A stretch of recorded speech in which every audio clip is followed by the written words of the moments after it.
Hi, I'm Shannon with Proven Winners ColorChoice Shrubs, and welcome to my garden.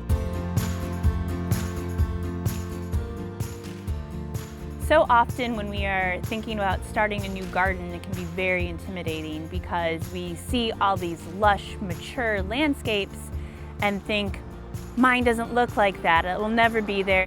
Gardening is a lot of fun, but it is a process. When my husband and I decided to redo our front yard, we thought it was an excellent opportunity to share the journey with you so that you can see what it looks like at the very beginning and then how it will develop and become its own wonderful space. Our house was built in 1911, and while it had all the charm we were looking for on the inside, the exterior definitely left something to the imagination. We had 30-year-old yews that wrapped around the entire porch. It was embarrassing to say that you work for Proven Winners and then have your front yard look the way ours did. It was the birth of our daughter that made us go, this is a death trap. We really want a beautiful space for us to hang out in, for her to play and learn about plants and nature, because that's so important.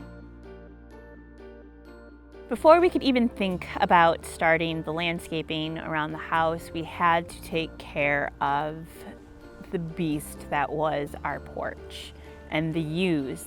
But removing something so well established was really not so bad once we had someone with a pickup truck come. Woo! We hired someone to help us build the front porch. It took about 2 months to get the structure of the porch finished. And then my husband and I were responsible for doing all of the finishing work, the painting, the staining, the scraping of things that were existing. And that was before a single plant even made it to the ground.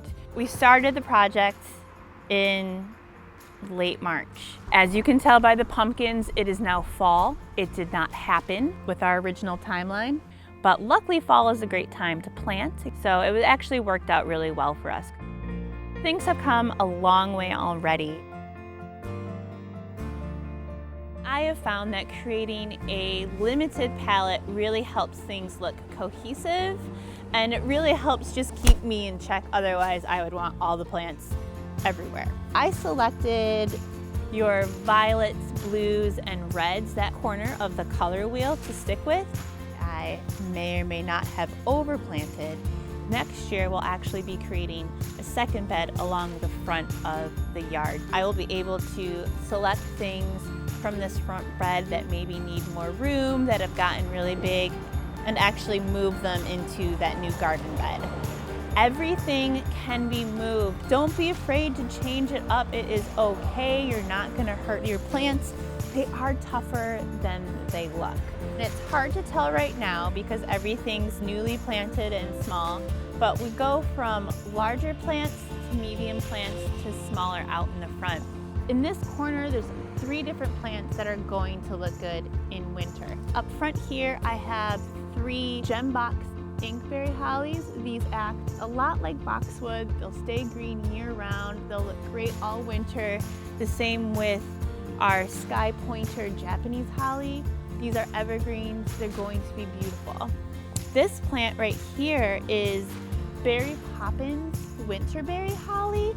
You'll see it has this bright red fruit that you kind of think of when you think of the holiday season. The birds love this as well. Spring and summer are a little bit easier. There's a lot of flowers. We have a Poly Petite Rose of Sharon, Beyond Midnight, Caryopteris. Those are great light summer choices. And we also have a lot of foliage to fill in the blanks. So you'll see water slide hosta, along with a variety of heuchera. So this area is going to look good year round. Sometimes there will be blooms, but when there's not flowers, there'll be really interesting, lovely foliage to look at. In the next video, we will share the garden with you a little bit more, and I hope you stay tuned. One of the biggest changes, cars. As I mentioned, I live on the busiest road. Nice job! Thank you! Well, how pumpkins break their stems.